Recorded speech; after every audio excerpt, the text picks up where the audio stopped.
Okay. Are we all here?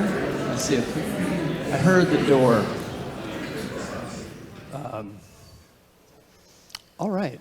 So, exciting times this week, and an exciting lecture to go with it. So I'm super duper happy to be here to introduce this year's LeFevre Fellow, Zelig Fok. And, you know, I was very excited looking at Zelig's work last year when he had applied for the position. He had some really beautiful images and really unusual images of familiar things that I hadn't seen that way before because I hadn't seen them through the lens that Zelig provides. And, you know, that's what we're going to be getting to tonight. And I find this work particularly attractive because I find that this work addresses some really fundamental questions in our field. And one of the questions that it addresses, and I know a lot of you heard me say things along these lines before, but it addresses the fact that all of us have to grapple with in our lives in this field, whether we're practitioners or students or academics or clients, or just people that use buildings. So this is everybody. But the fact that architecture is both a profession and a discipline, and that as a profession, architecture operates primarily as a service to society. Architecture's role as a profession is to protect the health, safety, and welfare of the public, which is what your architectural license mandates that you do. It's about issues of economy and equity and sustainability and accommodation, and all of those things that a responsible practitioner has to provide. And all of those things that when we're in studio, you have to take into consideration. But architecture, again, is also a discipline. And as a discipline, architecture operates in the world something more like an art form. As a profession, we're kind of like lawyers and doctors and things like that. As a discipline, we also operate kind of like poets and musicians and painters and novelists. And that oscillation between those two postures that every architect has to kind of oscillate between, I see a really interesting commentary on that in Zelig's work. If we think of the profession generally operates locally. The profession generally operates here and now. And it generally operates with buildings, right? The professionals make buildings. We use buildings. It's a kind of local thing. And the discipline, particularly in the 21st century, and as it's been unfolding since the 20th century, and even before, has been increasingly global. And as a discipline, we tend to operate less through buildings and more through images, right? That we make publications, we put stuff on Instagram, we do all of these things. And this kind of, this dyad between the profession and the discipline, between the local and the global, between service and imagination, let's say, between building and images, leads often to a common misconception. And that misconception is that somehow the discipline deals with illusions and the profession deals with reality. Now, this is false, and it's false in a way that will be proven by, you know, any grouchy mid-level project manager in any production commercial office anywhere in the world will prove this to you, that this distinction is false. You've all either worked for or heard about that guy, it's always a guy, that guy in the office that goes to the new employees and says, forget about all that theory stuff you learned in school and face up to the reality of building, right? You've all heard about this guy. Or you may have met this guy. Next time you go to a building with this guy, I want you to point out a flaw. Doesn't matter what the flaw is. That seems crooked. Why is that thermostat there? How come that column joint is so badly poured? That outlet seems to be in the wrong place. Doesn't matter. Just point out a flaw. I guarantee you that guy will say, it's not supposed to be that way. And as soon as he does that, he is demonstrating to you that there is a difference between the architecture and the building. He is directing your attention away from the building that is there and is screwed up in whatever way you've pointed out, and teaching you that the architecture is somewhere else. The architecture is an idea, it has to do with intentions, it has to do with something else, right? That dyad is always there, even in the most prosaic practice, even in the most anti-disciplinary practitioner. And so what we can see from that is that buildings and architecture are not the same thing. Images and buildings are not the same thing.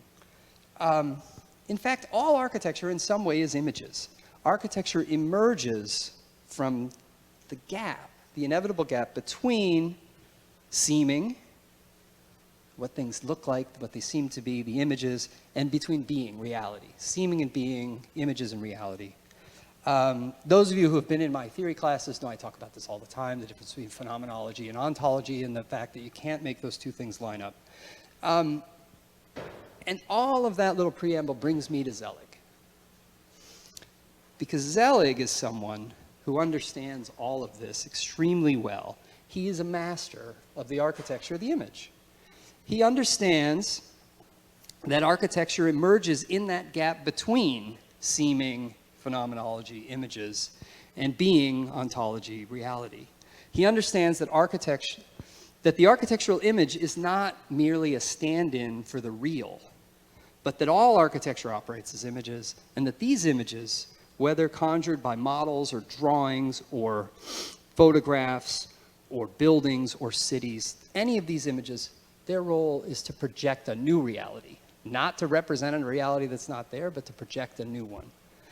And that projection of a reality through the architectural image is what Zelig has been doing since his school days at Yale and before.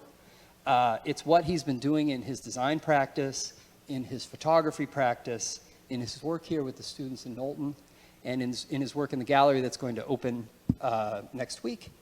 And this is what Zelig is going to show us tonight. So I hope that kind of helps to put in context some of the work that you're going to see tonight. And with that, I want to say welcome to a fully fledged architect of the image, Zelig Fok. Zelig.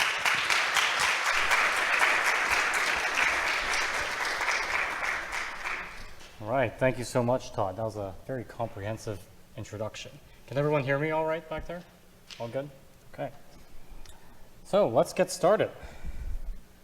So, as Todd mentioned, my name is Zelig Fok. I'm this year's LeFevre Fellow here at Knowlton.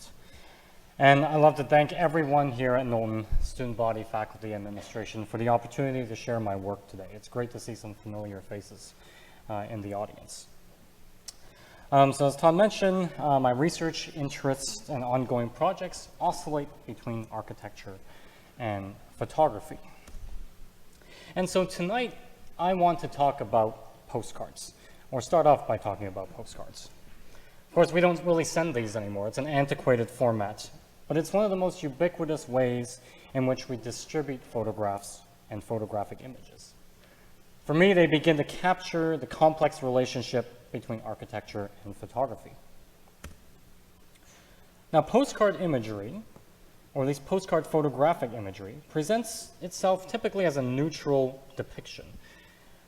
But we know that these aren't necessarily neutral representations at all.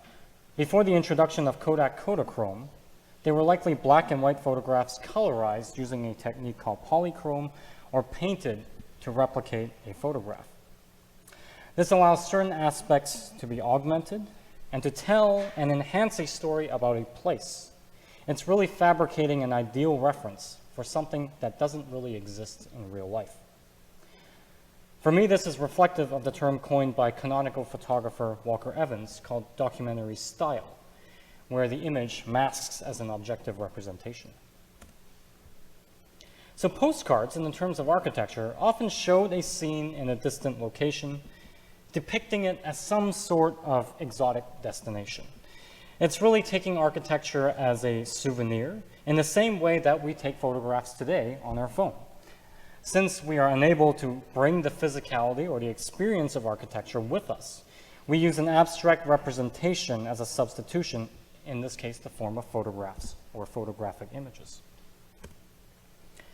And so the story or the impression that a postcard's quote-unquote enhanced image wants to convey, what the image wants to convey can further transform with the addition of the text by the sender.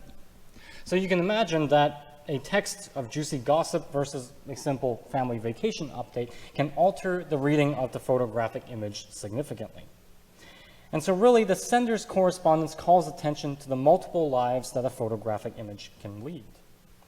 The sender's correspondence may or may not be related to the image, but the receiver is forced to formulate their own visual and textual relationships embedded and suggested in the postcard. Unlike the didactic nature of an architectural project, the photographic image presents itself as a platform for an audience to project their own reading upon. It really encourages an individualistic reading, and in the terms of Keith Scully, the text coincides with material culture to determine the postcard image's aesthetic value. So today I'm going to break down my research and ongoing projects in 4 categories: photographic images, the single image versus series-based project, the tectonic of the photograph, and architecture as entourage. Photographic image is inherently an ambiguous term that is able to capture a huge range of qualities related to photography. The term photograph implies that it was made using a camera or analog optics, light filtering through some sort of lens, and then hitting a flat surface to make an image. Now, photographic images, however, don't necessarily have to be quote-unquote photorealistic or to have been made by a camera at all. Photographic images rather call attention to the method in which images are made, and they selectively enhance and eliminate traits of photography. On the left, we have a Johnston Mark Lee collage where the building is abstract, but the entourage is realistic, but it obeys conventional perspectival rules. In the center, we have an Oliver Michaels collage where, while it operates within the limits of photorealism, it doesn't necessarily obey material tectonics. And of course, on the right, we have something that we are all familiar with, is a render setup menu, which is really mimicking or simulating analog optics. In other words, the way in which we make architectural images, they are typically dictated by the rules of photographs. And today, more than ever, it's harder to decipher what's a real photograph and what's simulating a photograph. Because we consider photographs to be real life, we've been chasing photorealism for as long as there have been render engines, and with current technology, perhaps that difference doesn't really matter anymore. It's no surprise then, architects have begun to work closer with photographers, as both disciplines are immersed in the business of image making. We are now taking in the world both the built environment and the alternate realities that we fabricate through a camera that doesn't necessarily exist anymore, or where a simulation of a building can very well take the place of a built physical project. So much so that reality sometimes ends up trying to simulate the digital image and failing, as we can see here. And so the relationship between architecture and photography is one that is peculiar and complicated. Since the inception of photography, architecture has always been vulnerable to the photographic gaze. Over here, we have what is generally considered to be the first photograph ever taken by Joseph Niepce. It's called View from the Window at Le Gras. It's outside his apartment in France in 1826. Due to the lack of sophistication of the technology, the chemicals, and also the lens, photography needed a subject that didn't move for a long time, and that, of course, is architecture. Buildings don't typically move. And it's estimated that this took about 8 hours to expose this heliograph on a pewter plate. On the left, you can see a digitally enhanced version to sort of make the image clearer. Not really, I guess. And on the right, we have the actual plate itself, which, as you can see, is quite a low fidelity image. Even as optics and chemistry became more sophisticated, architecture was still the preferred subject matter, as it was easy to photograph, and photography was still considered a slow form of art. It was really not until the 60s where the technology permitted snapshot-style photography with higher ISO films and the introduction of the 35mm and 120 format. This allows for what Cartier-Bresson calls the decisive moment. And while that isn't necessarily related to architecture, it does complicate our perception of the built environment and its ability to freeze a very small window of time. And while photography has always been touted as a reliable source to represent the built environment, we come to know that this is false. We know that there's a lot of augmented information and also a lot of information that is eliminated, hiding behind the guise of realism and objectivity. Once we acknowledge this, interesting issues begin to surface, but could begin to be productive to investigating our perception of how we take in our surroundings.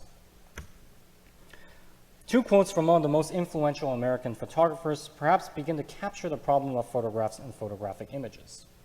Gary Winogrand says, "Photography is not about the thing photographed, it is about how that thing looks photographed."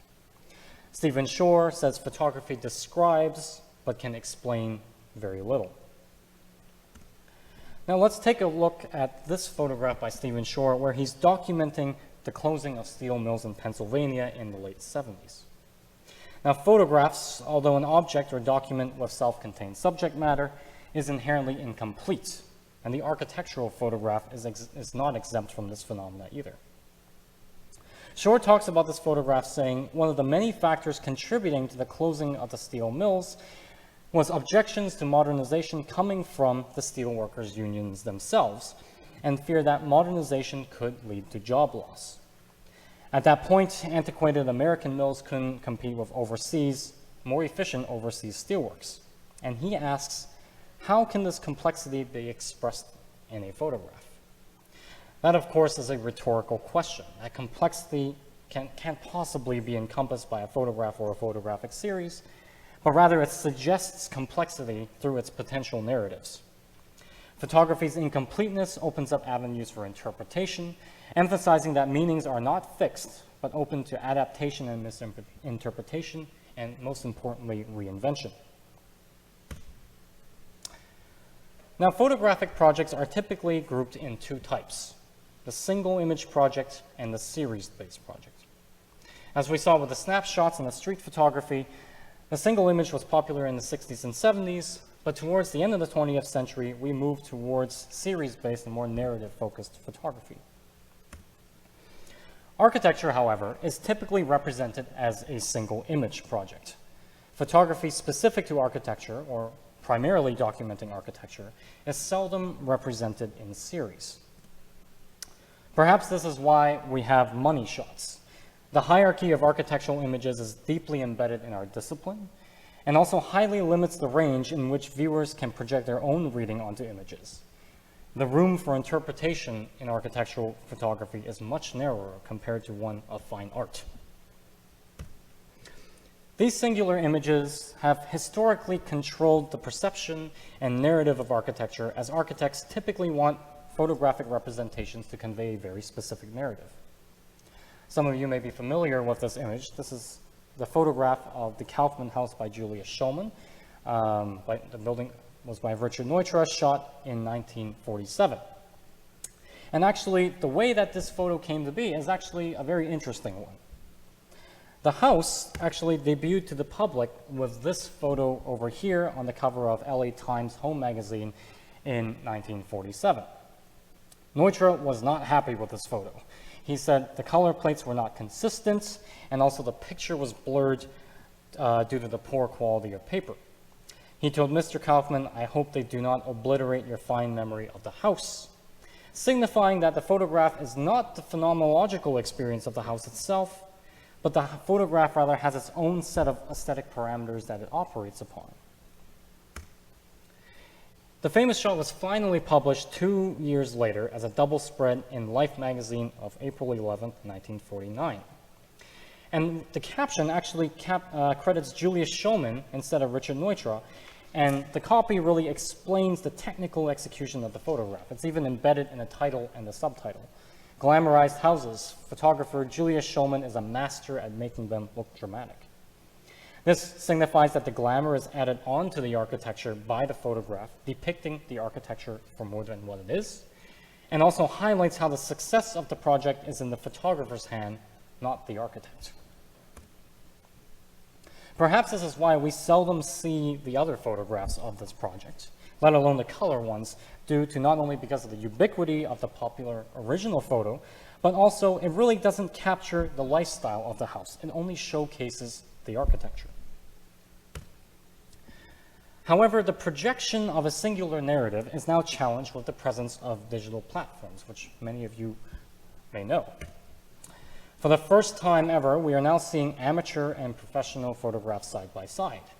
And in the terms of Walter Benjamin, while the photographer and photograph is tasked with the impossible objective of creating an aura as much as depicting what is made concrete, Benjamin predicted that the widespread distribution of images would eventually strip away any aura of the objects pictured. For me, I wouldn't say that the architectural project is stripped of its aura, but rather aura may not necessarily matter anymore, as we can view an infinite number of possible narratives with a click of a hashtag, location tag, or a simple search. Just simply typing in the name of a project allows us to post-physically experience a building in a pretty comprehensive manner. Mark Kushner of Architizer writes, "Today, every single person who lays eyes on the building can be at once a user, an architectural photographer, and a critic with a public forum. Even if that criticism is simply, 'I love that,' or 'hey, look at me, I'm in Seattle,' it's considered legitimate." The keen eye among you will notice that the Dumbo Brooklyn Bridge is actually the Manhattan Bridge. And that location tag has really taken over the Manhattan Bridge itself, of that famous view where, you know, all the hype beasts take their photo down that cobblestone avenue. And so the single image project in architecture returns today in a very different manner. It's not one image, but it's not series-based either, but rather a million single images come through, each having a different story to tell. They are only tied together based on the shared objects depicted and a similar composition, in a sense, some kind of singular multiplicity. Architecture now relies on viral status to achieve notoriety, and instead of repeated reinforcement through publications. While icon status of a project before the proliferation of digital image distribution defeats time, to achieve icon status today requires a small window of time to even gain exposure, and it relies on a series of external factors like follower count, the time posted, the type of platform, and of course ease of consumability. All these factors have to line up perfectly. As architects, we now have to accept that we cannot control and rely on a handful of glamour shots to communicate our project, but rather a whole bunch of them, likely unprofessional, that the architect cannot control. As architects, we typically fixate on the tectonics and politics of the image, but overlook the photograph itself. As we function primarily as image makers, we can investigate photographs closer for their visual qualities to see how they can alter our perception of space, and most importantly, how we construct it. Architects have not mined photography purely for its visual constituents, but rather tend to significantly abstract or isolate them in a way where the photographic images acts as an intermediary stepping point before reaching the architecture. For example, Schumi crops and abstracts scenes into diagrams and turns the diagrams into architecture, and Team uses the photographic image to highlight the artifice of the digital process. I am interested in not abstracting the photograph to generate an architectural formal system, taking the photograph at face value, the visuality of photography. The first part of the tectonic of the photograph I'd like to talk about is depth and scale. I have a small clip here from a early Simpsons episode where Ned Flanders' house gets blown down and the whole community comes together to reconstruct it. Floor feels a little gritty here. Yeah, we ran out of floorboards there, so we painted the dirt. Pretty clever. Oh, something is definitely wrong with this hallway. Come on in! It's your master bedroom! Oh my God! Well, I've seen about enough. So as you can see here, the depth is highly deceiving in this short clip. It really looks like a long tunnel, but it actually tapers in. And for me, this is the disconnect between photographic depiction and the built space, and it's highlighted with the representation of perspective. The scene works to confuse the viewer, but if we were to physically occupy the space, we would really understand that the tunnel actually tapers. Arguably, the video is autonomous from the space, and it has altered the image and expectation of the subjects through its flattened representation. Ned's house is perhaps very close to Palazzo Spada by Borromini. I know that's a jump. And only in this case, the image and architecture are ontologically closer. The narrative of the image can be manipulated depending on the focal length. As you can see on the top, the tunnel is photographed with a standard lens.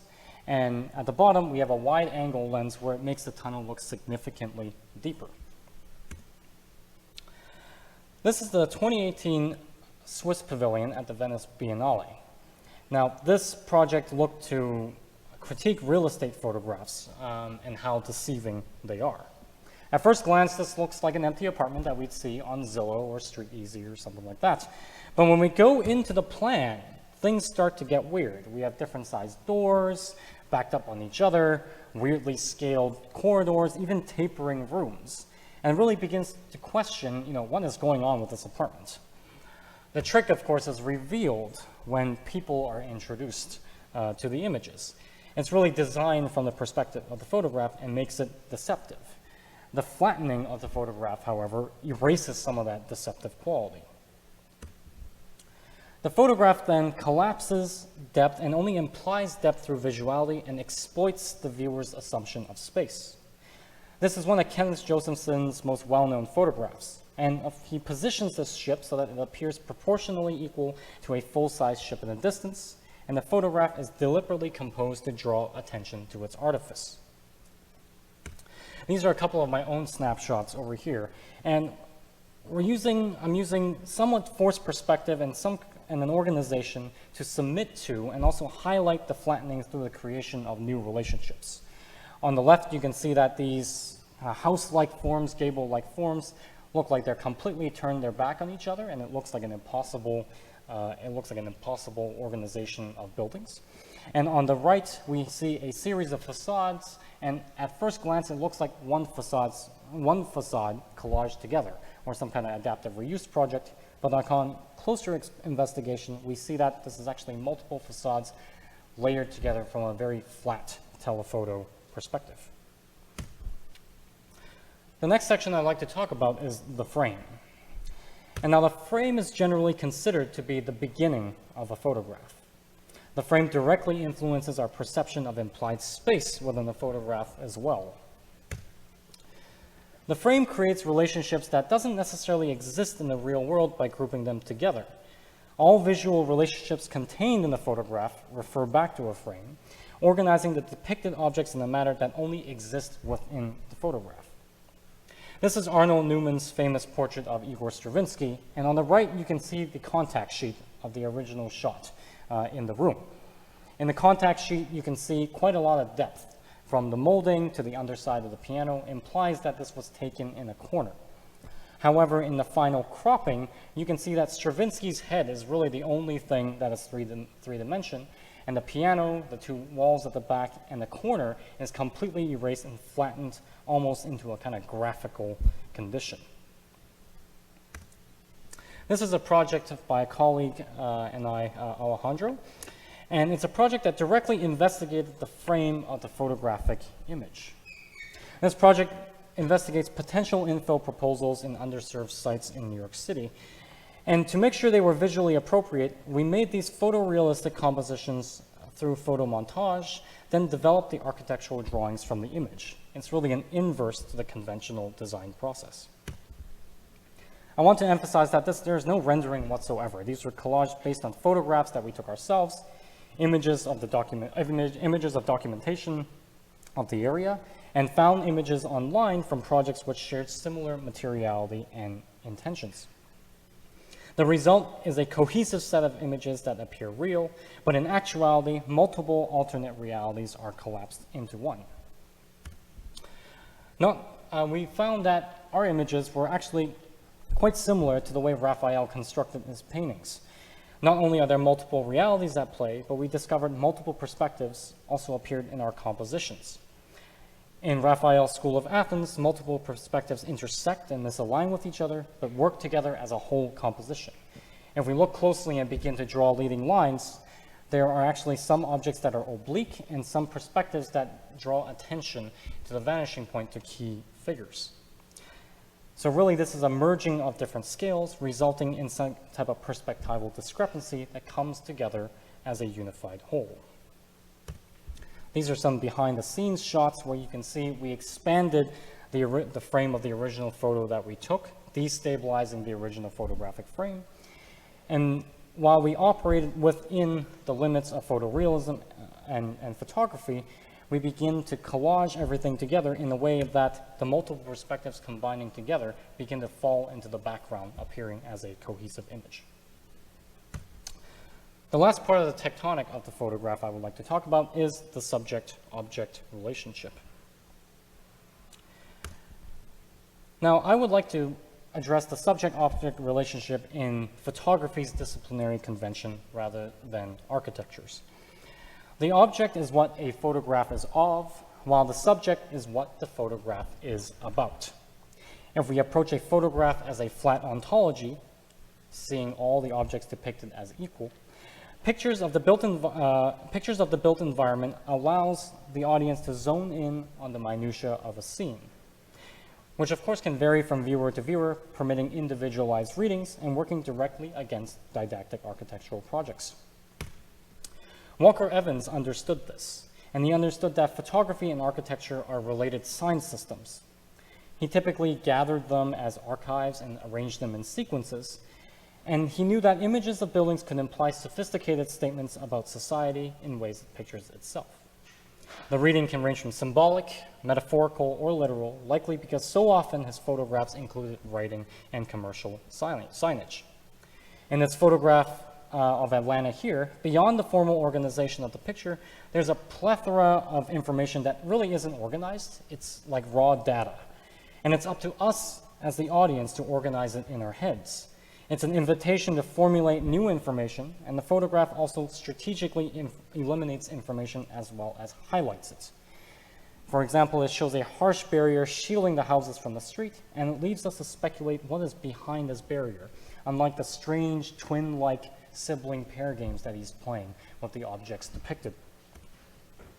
Photography and architecture, or the architectural subject, begin to butt heads when photography is tasked with summarizing the complexity of the constructed world into a few or single visual documents.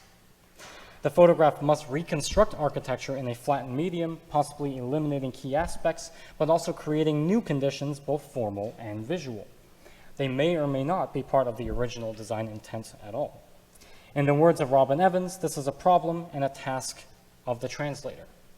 In this picture, we can formulate two narratives without any context at all. This could be a modern house paired with this 60s Mustang to highlight a period piece, or it could be inversed.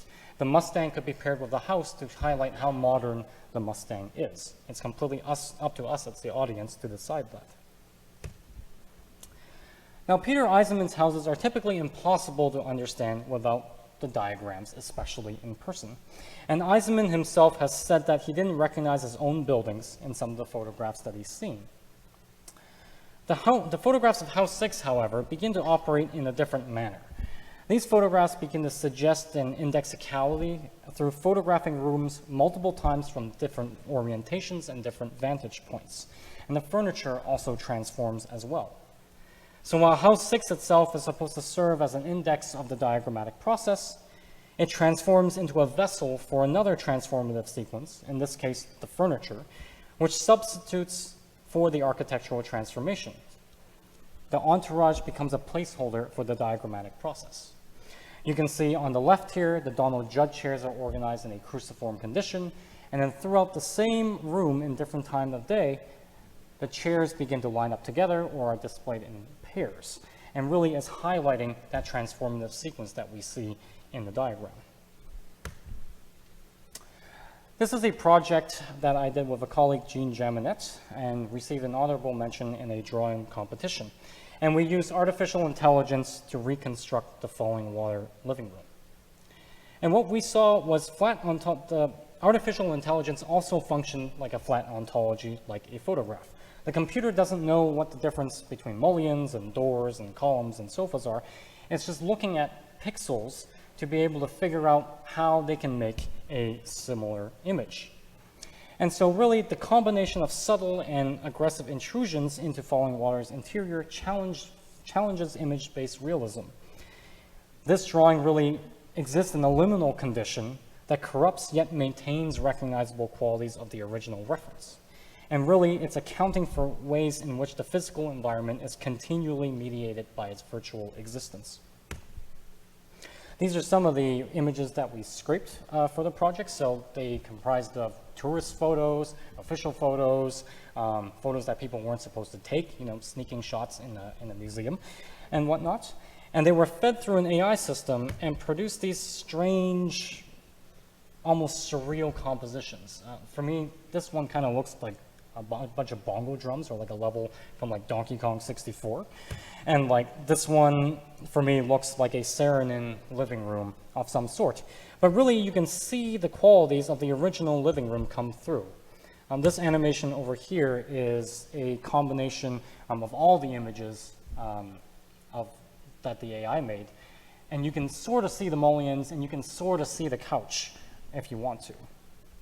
And so when translating to 3D, we really wanted to embrace this kind of ambiguity.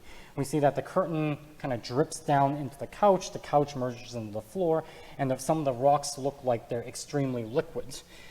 And you can see here, my favorite part is the famous big red kettle is being engulfed by the fireplace, and it's almost as if the brick was some kind of plastic, malleable material. So finally, I want to talk about architecture as entourage. Photos have served as a placeholder for architecture, so much so that it has become its own autonomous actor in the interpretation of architecture, wrestling with architecture itself. Yuan Bon, for me, exacerbates this condition with the binary condition of his work. He's one of the most famous architectural or well-sought-after architectural photographers today. He typically makes one image for the architect, the left here, the kind of money shots, and one image highlighting how the building is misused. For me, this is problematic because it again results to a postmodern double reading, one reading for the architect and one reading for the quote-unquote layman. And since there are so many types of different architectures, instead of an overarching ideology like modernism, in which Ezra Stoller and Shulman were operating in, all architectural images begin to look the same. And perhaps Bond's misused photograph is his response against the kind of generic money shot picture. And we've come to realize that architecture is subject to as much manipulation as anything else in a picture. For example, in this Jeff Wall, really collage here, seamless collage, he treats the Barcelona chairs as equal to the architectural components. So really, for me, this is beginning to seem staged and enhanced like the postcards that we were looking at the very beginning of this talk.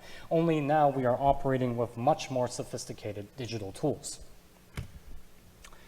Julius Shulman's images are perhaps the embodiment of where the architecture has shifted into a more secondary role, where the lifestyle of the photograph begins to fight back against the architecture. Architecture begins to fall into the backdrop and begins to take on a more of a passive role like entourage. Unlike the conventional objectified view, the architectural components in Shulman's photographs are reduced to a framing device, in this case framing the Southern Californian landscape. His images look inside out rather than outside in compared to the money shots that we are used to. Shulman's photographs lean more towards the glamorization of lifestyle, in which the photographic representation of architecture acts more as an agent for nostalgia rather than a primary representation of space. This is further exemplified by Slim Aarons' appropriation of Shulman's composition in his Poolside Glamour, where really the Kaufman House acts as a complete backdrop for highlighting the really high society lifestyle of the 1950s. Appropriations also highlight where architecture itself becomes the secondary subject, like a backdrop. In Johnston Mark Lee's Hill House rendering or collage, the architecture essentially becomes disposable. He removes the architecture completely and puts the two women and LA cityscape into the Hill House, signifying that those were the important parts of the original photograph. We can also see that in Valentino's 2004 spring-summer editorial, they also appropriate a similar composition to use as a backdrop. If we continue further where architecture is reduced to a backdrop and a photographic phenomenon, changes to the architectural form start to become really, really weird. This is the sound stage for I Love Lucy, and you can see that the organization doesn't look like a cafe or a bedroom or a nuclear family house at all. It's really an organization that is catered towards the pan of the camera, or a kind of enfilade sequence for the lens. This is a student project from my fall semester studio, and really this project was investigating the aforementioned House 6 images, where they were modeled out in perspective true to the image and reinserted back into the House 6 plan. Of course, we can see that it doesn't produce anything that looks like the original House 6 at all, and there's a lot of scalar discrepancies which are further exemplified by the model and the renderings. You can see in the model, or the photograph of the model rather, we're not sure what the scale of reference is. Is it the Donald Judge chairs and then the Motherwell painting and the Barcelona chairs are too small? Or is the Barcelona chair regular size and then this Donald Judge chair is extra large? There's a lot of confusion going on in these images, and as you can see in the renderings, they look like badly photoshopped images. This is another student project from the same studio where the Sea Ranch house interiors were merged together with the furniture itself to create new seams and new tectonics in the process of three-dimensionalization. As we can see, some of the cushions and the ottomans, the chairs, and also the wood framing began to expand and contract and go against how materials typically operate, or how we assume they would operate. And the final student project from last semester's studio, this project was looking at collaging different Miesian perspectives and in order to produce a floor plan. As you can see, while there are many recognizable traits from a Miesian floor plan, from an implied Cartesian grid to the cruciform columns, this would be a Miesian travesty. It doesn't look like anything that Mies would ever make. So if we continue to move away from photographic images, is it possible that highly plastic qualities in photography can begin to permeate architectural conventions? If we frame architecture to take on the characteristics of entourage and its highly plastic qualities in photography, how can we begin to alter other formats that we work with in architecture, and how can we use them and manipulate them like images? This project begins to explore that, where different redrawings and versions of the Barcelona Pavilion were collapsed together. They were student drawn, scanned from books, really compiling a library of different Barcelona Pavilion plans. And as you can see a lot of errors that would never be part of Mies's plans. Cartesian grids that don't line up, these kind of thickened columns and thickened walls, and also Paleo-T, which is completely against the cruciform column. In the three-dimensionalization of that, we get these strange mutations in columnar forms that, again, don't look like anything Miesian at all. And really, this project is a commentary on that orthographic drawing is a measurable truth. When we Google a plan of a building or a section of a building, they are equally as subject to right-click Save As, just as any other architectural photograph. So for me, what I consider to be the definition of a photogenic architecture is one that is designed for the camera. These are a couple sets from Mad Men, where for me, they really show a very interesting edge of the world condition. And really, it is an architecture that is developed for the image plane. Another few stills from old Looney Tunes cartoons. When you remove any of the primary characters, like Bugs Bunny and Daffy Duck, you're left with something that suggests some kind of spatial organization in the distance, but if you look closer, you realize these are really quite abstract and a lot of information is missing. This also continues with movie sets, of course, and they are designed at the limits of the camera's resolution, not at the limits of materials in the way we typically operate with miniatures, both in dioramas or even within our studio projects. Miniature in movies are typically architectural, so directors have to focus on key elements and scale them down in order for them to appear recognizable on the camera. So people, architecture, and landscape have dominated the photographic image, but it is architecture that ties all three together, but is oftentimes reduced to a background condition functioning behind the scenes due to its assumed scale and static condition.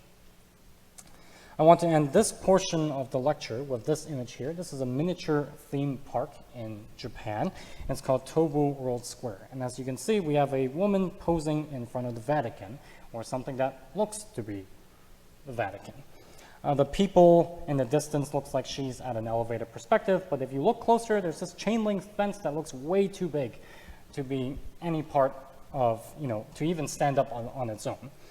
And if you look even closer, you see actually London's Tower Bridge in the background, and you also see a signage, a kind of visitor guides in the background. And this really captures a lot of the interesting things that I find interesting, in this section of how architecture functions as a backdrop.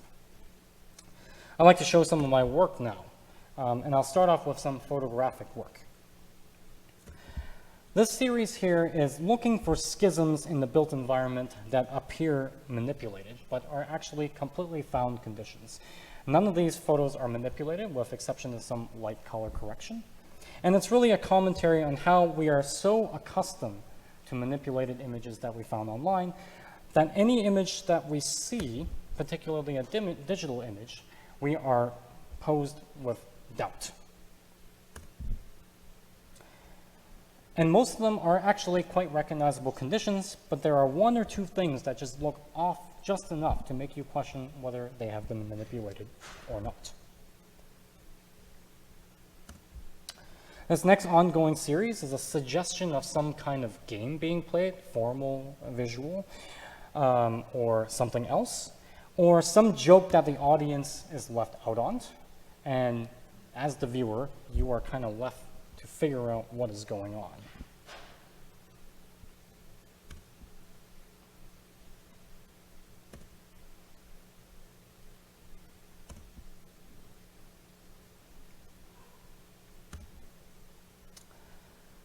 So now I'd like to show some of my ongoing projects. One thing that I've been messing around with is a Game Boy camera, which might seem strange to some of you. It's a 4-bit camera, and so that means it only photographs in 4 colors. You can really see, literally see every single pixel. It's very slow, as you can imagine from something from 1994. But the images that it produces is actually quite interesting, and hopefully the scale is working here in this auditorium. It functions almost like pareidolia, how we see, weird animals or something in the sky. And I think this is an interesting rebuttal against resolution. We are constantly existing in a environment that is in pursuit of higher resolutions. There are catfish filters on Instagram. There are, again, seamlessly manipulated images. And so really, you see the filter, and it's responding against the kind of high resolution condition we are constantly immersed in now. This is one of a Piranesi print. And as you can see here, I think this one captures it quite well. The larger it is, it's harder to understand what it is. But at a postage stamp scale, you really see that it is really a kind of Greek temple ruin. And it really functions in the kind of inverse of an abstract expressionist piece for me. You have to get farther away to really see what you're looking at. This is another passion project over here where I've been photo scanning weird bathrooms that I come across. And it's just using LiDAR and photogrammetry. But for me to represent these in an axonometric projection is really a contradiction to human vision and also photorealism as well, or perhaps more paradoxical to photorealism. We don't typically take in the axionometric or understand these spaces in an axionometric perspective. So to have quote unquote photorealistic material applies to these really kind of reorients the viewer and interpretation of these spaces. This is an ongoing research project with Noah and Nicolette, where we are looking at Byrne and Hila Bescher's typology series, which of course is ubiquitous and canonical in our discipline, for their kind of serial representation and looking for ways to challenge that. They are, of course, all photographed in the same manner, this kind of almost completely white background and this hyper-centered view of these industrial structures. And again, artificial intelligence reads everything as equal components to develop its own version. It reads the image as a flat ontology. So what we saw is after running the Bescher series through an AI engine, we're converging two stable mediums and ontologies together to create something that is highly unstable and collapses seriality. We have begun to look at how to three-dimensionalize these into actual objects, and we're looking forward to fabricating them in the near future. Last but not least, which I'm sure is most of the reason why you guys are here, I'd like to introduce Deja Vu, the exhibition part of the LeFevre Fellowship that will be opening on Friday, April 15th. We'll do a short preview after this. We still have a couple things to wrap up, but we invite you to take a brief look at it, and I would love to know your thoughts. This exhibition examines this photograph over here, Julius Shulman's most iconic photograph of Pierre Koenig's Stahlhaus, or case study house number 22. And it's likely one of the most celebrated and well-known architectural photographs of the 20th century. It was photographed on the evening of May 9th, 1960, and the now renowned photograph of Cynthia Murphy on the left and Anne Lightbody on the right, conversing over the Los Angeles cityscape, would go on to be the defining image of the case study house program. It's widely agreed upon that the photograph has achieved greater fame than the physical house itself. And unlike most architectural projects, Shulman's nighttime photograph of the living room prevails as the primary and preferred exhibiting document of the Stahlhaus in lieu of conventional architectural drawings. What my team and I discovered in our research was that there is actually no furnished floor plan ever drawn by Pierre Koenig, other than a case study house style perspective where there is a suggestion of how the furniture should be laid out. On the day that Shulman was to photograph the house was actually incomplete and completely empty. They had a deadline to make. Part of the contract of these case study houses was that they had to open them to the public and they had to submit images to publish, to publicize this kind of new modernity that was coming to post-war America. You can see on the left here is Mr. Buckstall himself rolling in all the rental furniture coming in from San Diego. And also, when you go through the archive at the Getty, you can see the different test shots that Shulman went through for the ideal, or the now canonical, photograph of the case study house. When you begin to look closely beyond the photographic technique, there's a lot of strange things going on. You can see the kind of foundation being eroded away on the Hollywood hillside. There's a credenza where the unfinished face actually faces the back. There's multiple different couches, and also the different orientation of plants and also different people. And we are really interested in the multiple lives of these kind of canonical shots. You don't typically see the behind-the-scenes process of staging an architectural space. And just like the Kaufman house, you seldom see these photographs of the house as well. And the house, if anyone has been there, is really quite unremarkable. It looks like 3 shipping containers, smashed up against each other. And the floor plan is just a simple L-plan house. So really the glamour is embedded in the photographic images. So what my team and I began to do was corrupt the canonical image of the Stahlhaus with their secondary images. And we were paying key attention to the tectonics of the photograph. At first glance, this looks very possible to be a working architectural image. But if you look closer, there's a lot of remnants and residues of the photographic frame. You can see this rug being cut off right there, different versions of the furniture being used, multiple perspectives collapsing in each other, and also night and day existing at the same time. And so we can really examine these, we can really manipulate these collages or images in the way that they do not obey assumed not only tectonics, but also uses of these objects. You can see here that this is actually, in the original photograph, is a duvet of the bed. But what we've done is we've put a chair and a dining set on top of it, so the duvet becomes flattened onto the ground itself, turning into almost a kind of rug condition. These collages, for me, directly erode the division between singular and serial photographs, and also rely on your perception to figure out really what is going on. This one's more of a panoramic one, which is more self-explanatory. There's a duplicate of the hearth of the house, and also duplicates of multiple things. We see the same table deployed twice with different knickknacks on top. We see two different couches, and also my favorite part is the pool coming into the living room itself. These fragments, these collages were cut up again to produce new pieces and fragments based on the new relationships that we created in the collages. And these are some early animations where we began three-dimensionalizing these fragments. We originally worked with multiple houses, one being the Sheets Goldstein and the other one being the Singleton house. And in the process of three-dimensionalizing these, we really wanted to go against the perceived architectural reading of the space. So something that may be assumed to stick in, may stick out. Also, different surfaces beginning to shear and smear, producing really interesting visual effects that go against the original photographic image. We also took the collages and took them literally and began to floor plan them out to produce different versions of the Stahlhaus that looked nothing like the Stahlhaus at all. Some of them, they probably wouldn't even fit on the original site or even completely overscaled in some cases. So what we've done in the Banvard Gallery is shoehorned two of the famous living rooms into the Banvard Gallery. It's a difficult task. It doesn't really fit, but it fits as it is now.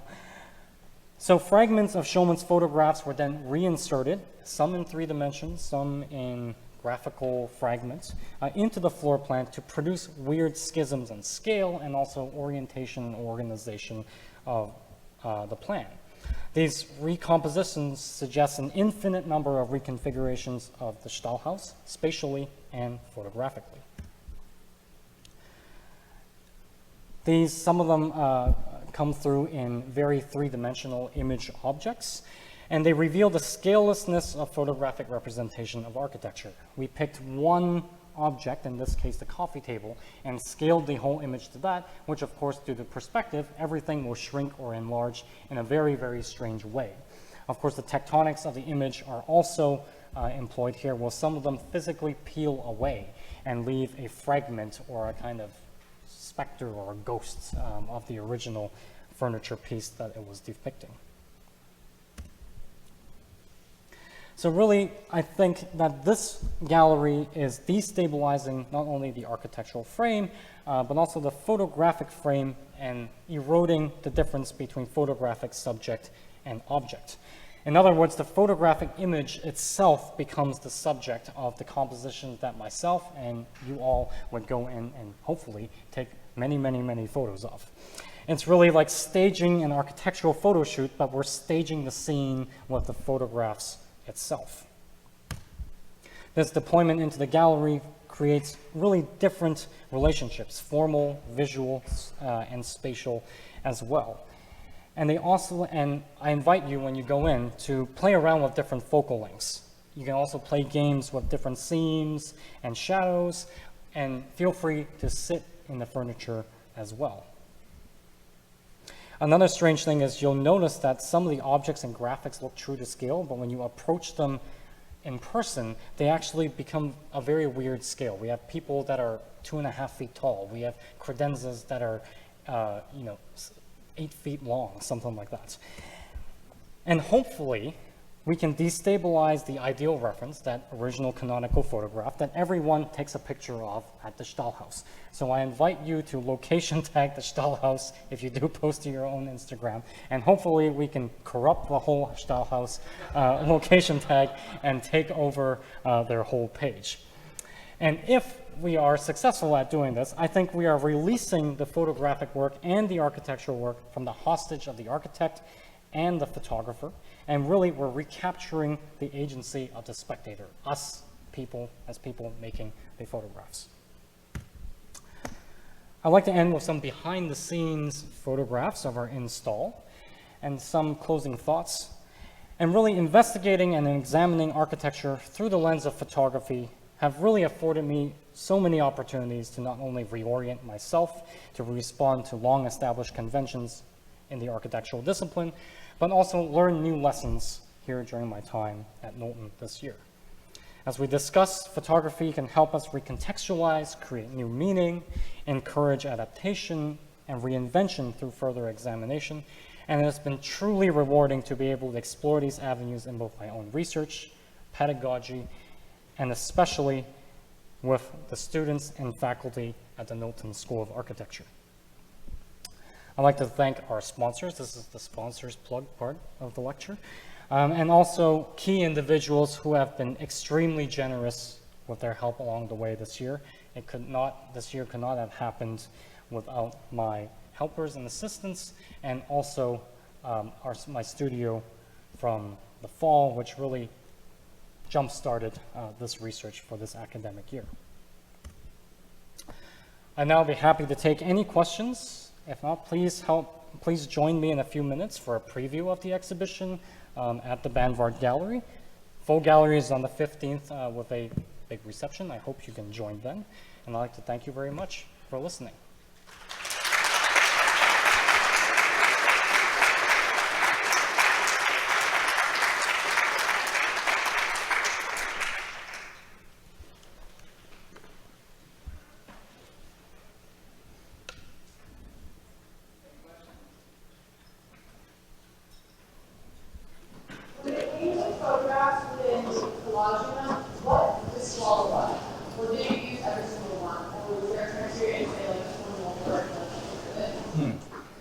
Yeah, that's a great question.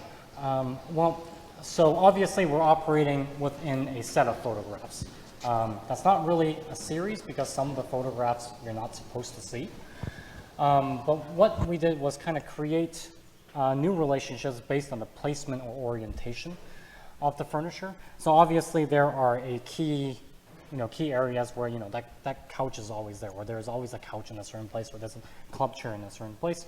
How can we take something from a kitchen and really, based on composition, merge them together to create a new fragment? And I think that will surface when you enter the gallery, when you see that we have actually drawn two versions of the floor plan on the floor. And where we can see in one photo there was a rectangular dining table and the other one was a circular dining table. One had a 3-seat couch, one had a love seat. And we're trying to collapse all of those together to suggest a kind of infinite reconfiguration based on that. These just happen to be the compositions that we made. Of course, really anything is possible in the realm of reconfiguring things. That's personally the intention when we are creating these collages. Mm-hmm. Thank you.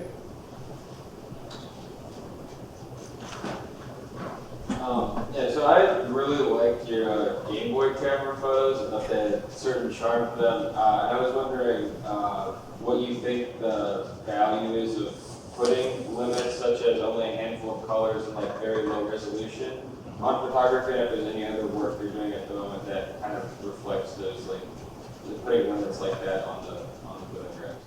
I think it's really an exercise in abstraction. And again, I mentioned the pareidolia, how we look for things in the clouds, turtles, elephants, etc. And right now, what I've discovered is certain methods or certain distances to stand from. You can't change the aperture, or you can't change the focal length like in a conventional camera. I guess you could modify it in some way. But in the current case, is looking for elements that we recognize that are possibly even cliches in architectural photography, and photographing those to see if they actually read in this kind of low resolution format. I think there's some kind of parallel in which we collapse multiple resolutions in, take rendering, for example, right? Everyone has that same, woman pushing a baby cart, in their renderings. We see it, in, corporate renderings, you see it in student renderings and everything. So I think, I'm not really sure what it's doing yet. This is still an ongoing project, but I think there are a lot of lessons to be learned to reorient yourself into a kind of low resolution space, and also a camera that is really so slow. It's slower than using film, really. So I hope that answers your question.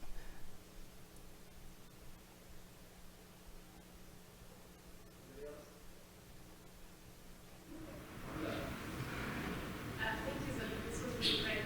I have a question about next steps for research. I see, looking at the different projects that you're pursuing, there's this interest in seriality, but the way you're putting images through different projects is quite different. And one of those, the one that we're looking at for the gallery, deals with copying, right? And repeating in different formats or different angles image of the same building. And so creating kind of a repetition of the images versus the ones that we were looking in terms of AI, right? So the house or the tower, right? You're using seriality and you're overlapping the images on top of each other rather than, copying them and arranging them or arranging them on the same page. And I wonder where your true interest is right now and how you will move forward with the next project. Yeah, I think that's a great question. Thank you. Something that I'm factoring in the lessons learned from this project, and also both the lessons learned from really the studio in the fall and ongoing projects, is this issue of seriality versus single image is quite interesting to me, because most of the images that we operate in is not binary like that. In the way that, it's one image or, a series of images. And also the way that series is addressed in architectural photography or even representation in terms of how everything is related. We always tell students to, say one thing with one drawing and then the other drawing should say something else. Those kind of meld and overlap together. Whereas in a photographic series, there could be pairs or diptychs or triptychs that have been made that seem like there is really no relation between the subjects whatsoever. And I'm hoping to move more into that liminal space and also begin to translate these experiments, at the moment they are mostly images, and how they produce space that occupies this kind of middle ground, right? How do you actually construct a room based on something that is series-based or kind of more single image-based? It's definitely more of a gradient for me. But yeah, those are kind of where my interests are situated at the moment.